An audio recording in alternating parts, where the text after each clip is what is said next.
चा प्रश्न परत निसरलाय की पूर्वीचं जे राजकारण होतं तर त्या राजकारणाला सुद्धा एक विचारधारा होती. म्हणजे विचाराच्या आधारावर राजकारण होतं. विचाराच्या आधारावर सामाजिक चळवळी होत्या. हं? आता अलीकडं जर तुम्ही बघितलं ना तर आता चित्र असं आहे, राजकारणातले विचारधारा संपली. म्हणजे विचारावर राजकारण संपलेले आता. आणि समाजामध्ये जे काही विचाराचे वारस असलेल्या चळवळीसाठी नेतृत्वाची गरज आहे ते पण कमी होत चाललेली.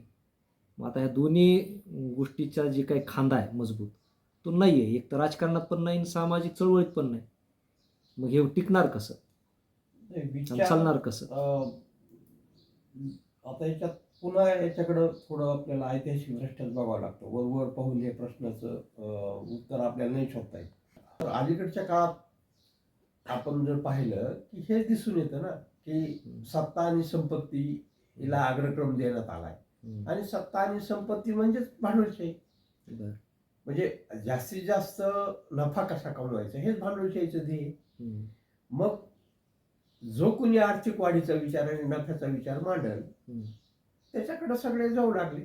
आता तुम्ही भारतात बघितलं की काँग्रेसच्या काळातला जो विकासाचा दर होता आणि भाजपच्या काळातला जो विकासाचा दर होता यात फरक आहे.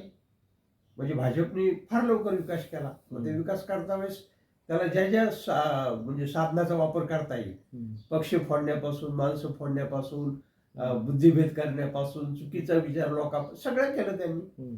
आणि याला जो पर्यायी विचार मग समोर यायला पाहिजे तो विचार समोर आलेला नाही. कारण शेवटी एक पद्धत आहे मार्क्सवाद ज्याला आपण म्हणतो त्याची की बा समाजाचं विश्लेषण करायचं. आता मार्क्सने केलं 19व्या शतकातल्या समाजाचं विश्लेषण. पण आता 21व्या शतकातले जे प्रश्न आहेत त्याचं विश्लेषण मार्क्सवादी पद्धतीने करता येऊ शकतं.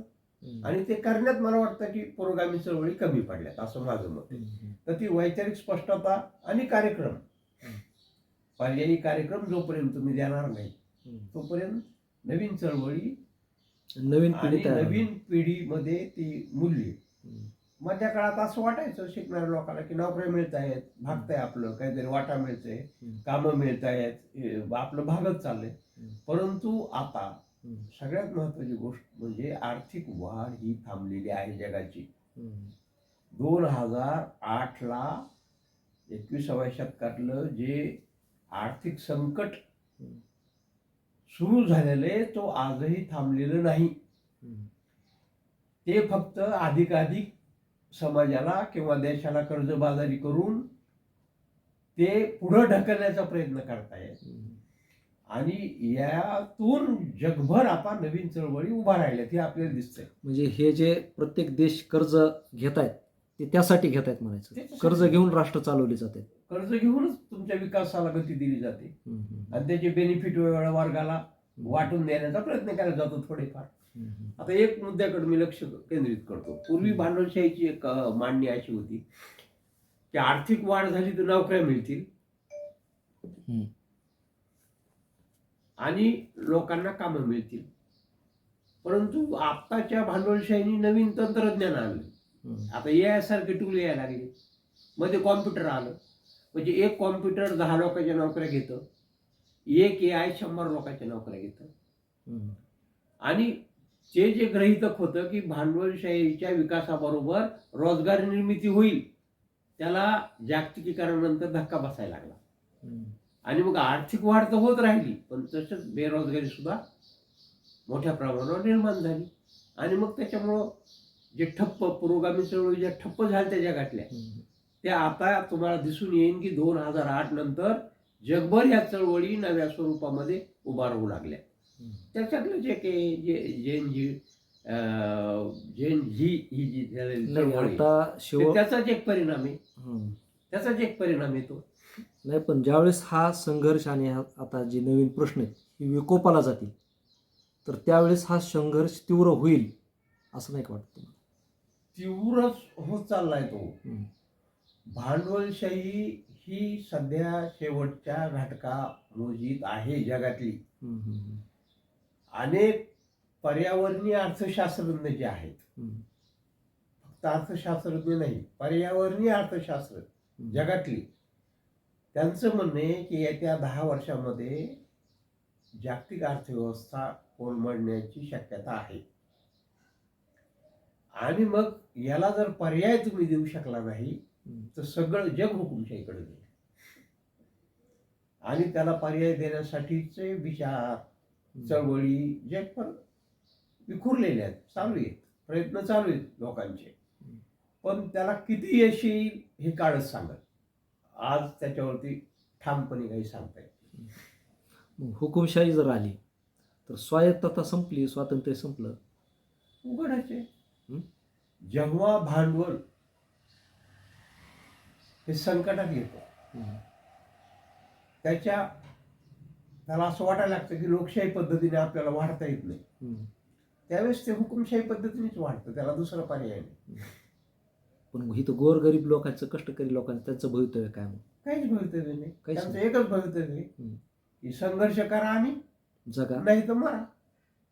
जगण्याची शाश्वती कमी होऊन जाईल. ज्या काही शाश्वत आजच नाही तुम्हाला. आर्थिक लोकशाही कुठे आहे? नाही. तुम्हाला राजकीय लोकशाही आहे, आर्थिक लोकशाही कुठे आहे तुम्हाला? बरोबर. आर्थिक लोकशाही याचा अर्थ तुम्हाला प्रत्येक 18 वर्षांनंतरचा मुलगा हा आर्थिकदृष्ट्या स्वतःच्या पायावर उभा पाहिजे. बरोबर आहे. पण तुम्हाला फक्त राजकीय मतदानाचा हक्क आहे म्हणजे जगण्याचा हक्क आहे असं थोडंच होतं. खरं आहे. तुम्हाला आर्थिक हक्कच नाही ना दिले या देशाने. हं. तुम्हाला फक्त राजकीय हक्क दिलेले. हं. मग राजकीय हक्कासाठी संघर्ष जसं तुम्ही केला जगभर, हं. तसं तुम्हाला आता इथून या 21व्या शतकामध्ये आर्थिक हक्कासाठी संघर्ष करावा लागेल नवीन लोकांना. नाही तर मरा. 2042 पर्यंत डू ऑर डायची लढाई जगात ठरलेली. पूर्वी तरी भारतात होती, आता जागतिक. आता जागतिकच लढाई होणार आहे. Do or die. जगा किंवा म्हणजे एक तर जगातली भांडवलशाही राहील किंवा जनता राहील. काहीच कालावधी. आता 2026 संपलं. इतक्या जवळ आलेली ही लढाई. हं. आता जागतिक अर्थव्यवस्था कोलमडेल असं बरे लोक आज वाटत नाही. हं. पण त्याच्यातल्या खऱ्या गोष्टी अशा आहेत की जागतिक अर्थव्यवस्था 35 पर्यंत, हं. 40 पर्यंत फार झालं, 35 पर्यंतच कोलमडण्याची शक्यता आहे. बरं. मग आता हे तरुण आणि विद्यार्थ्यांचं भवितव्य काय मग आता? तरुण विद्यार्थ्यांचं भवितव्य एकच आहे आता की त्यांना चळवळी उभा करावं लागतील जगण्यासाठी. मग चळवळी उभं करायचं की शिकायचं? मग आता काय करायचं? हे पहा, आता तर त्याच्यात असे प्रश्न आहेत हं. की खरं जर पाहिलं त्याच्यात तर इथून पुढच्या सगळ्या लढाया तुमच्या अस्तित्वाच्याच लढाया आहेत. हं. हं. म्हणजे बाकीचे सगळे प्रश्न दुय्यम आहेत. बरं. इथून पुढच्या काळात प्रश्न जे महत्वाचे आहेत की ही पृथ्वी वाचवणे हं. आणि स्वतः वाचून. आणि स्वतः मनुष्य जातीला वाचवणे हं. हीच येत्या 100 वर्षातली खरी लढाई. बाकी दुय्यम आहे. बाकी कुठल्याही लढाया होणार नाहीत असं नाही. हं. आता तुम्ही सांगा, आपण आपल्या जर जीवन मरणाची लढाई आली आपल्या समोर, आपण कोणती लढाई लढू? आधी जगलं पाहिजे. जगण्याची लढाई लढू. हं. आणि मग मला किती वाटा मिळतो ही लढाई दुय्यम झाली. बरोबर आहे.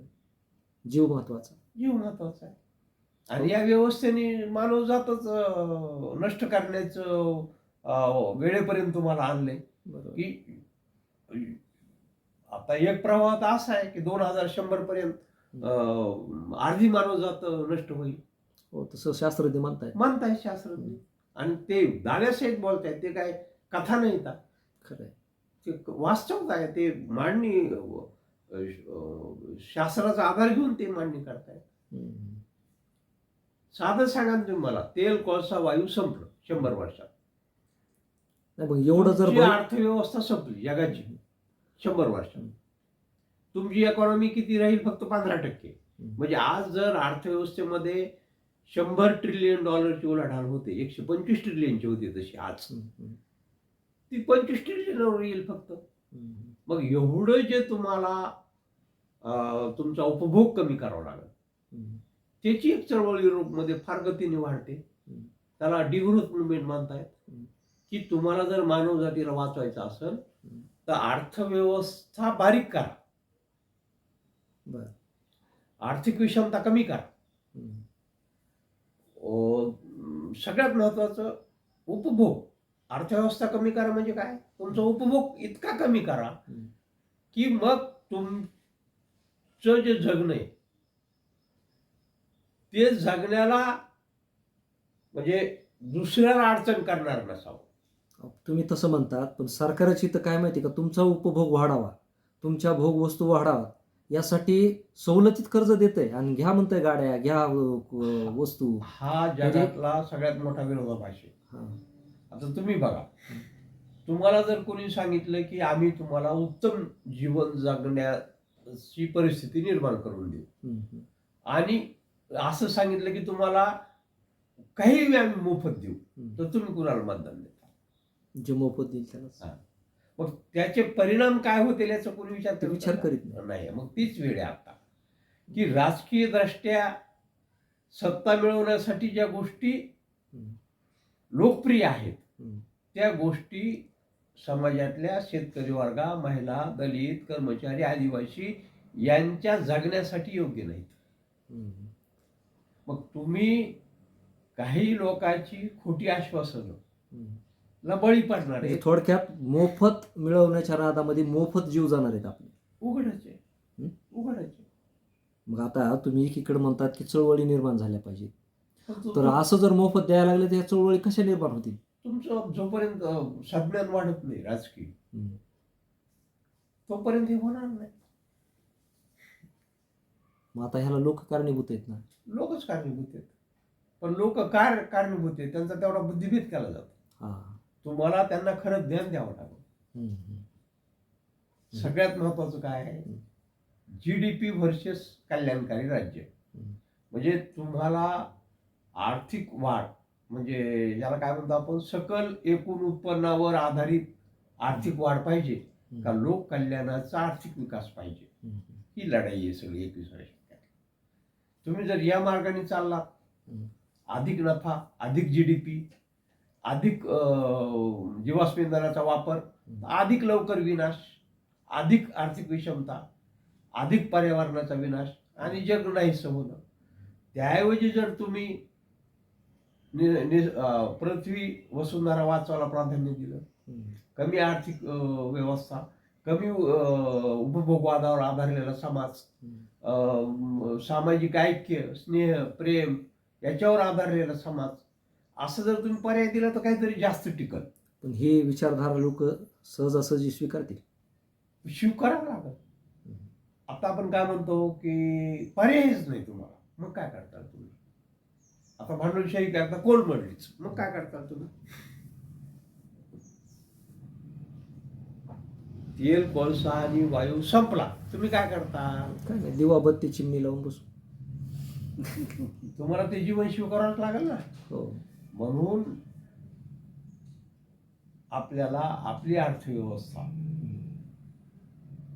कमी विषम, कमीत कमी विषम आणि कमीत कमी उपभोगवादावर आधारलेली केल्याशिवाय जनतेला पर्यायच राहणार नाही. पर्यायच राहणार नाही. मग काय करतात तुम्ही? स्वीकारावं लागेल तुम्हाला. बरोबर. जे आहे आता ते एखाद्याला गरिबी असते, पर्यायच नाही तर. ते स्वीकारतो ना. खरं आहे. तसं समाज व्यवस्था आजची जर कोलमडली हं. तर तुम्हाला पर्यायी समाज व्यवस्था स्वीकारावंच लागेल ना. ती काय हुकुमशाही असू नाही तर काही रोयलशाही असो. असू, काही असू स्वीकारावं लागेल. दोन पर्याय आहेत. एक तर तुम्ही वाईट स्वीकारा, नाही तर चांगलं चांगलं स्वीकारा. स्वीकार. आणि चांगलं स्वीकारायचं असेल तर मग जनतेच्या चळवळी, बरोबर. आणि वाईट स्वीकारायचं असेल ते तर चालूच आहे. सरकारची धोरणं ते चालूच चालूच आहे. आहे. वाईट स्वीकारायला काय मोठे प्रयत्न करायची गरज नाही. गरजच नाही. अगदी खरं आहे. आज आणि अजून एक महत्वाची गोष्ट अशी आहे की पूर्वी जे झालं की एका राष्ट्रात समाजवाद, हं. तो टिकवला बी कोलमडला बी, ते त्याचे विश्लेषण अभ्यास फार वेगळा आहे, त्याच्यात मी जात नाही.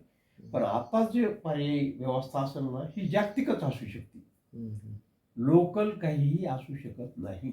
बरोबर. तुम्ही म्हणताल भारतात समाजवाद, काहीच फायद्याचं नाही. म्हणजे आता जे काही होईल हा, जे काही पूर्ण आता जगामध्ये ते जगातच तुम्हाला वार अँड पीस दोन पर्याय आहेत. वार जगभर, पीस जगभर. बरोबर. वार टोटल बंद तरच तुमचं पीस राहील, बरोबर. नाही तर मग वार चालूच येतो स्वतः छोट्या मोठ्या हित संबंधासाठी. ओके. ओके, धन्यवाद सर. अत्यंत सुंदर माहिती दिली आणि ज्ञानामध्ये सुद्धा भर पडली. त्याबद्दल दोघांचेही मी आभार मानतो. धन्यवाद.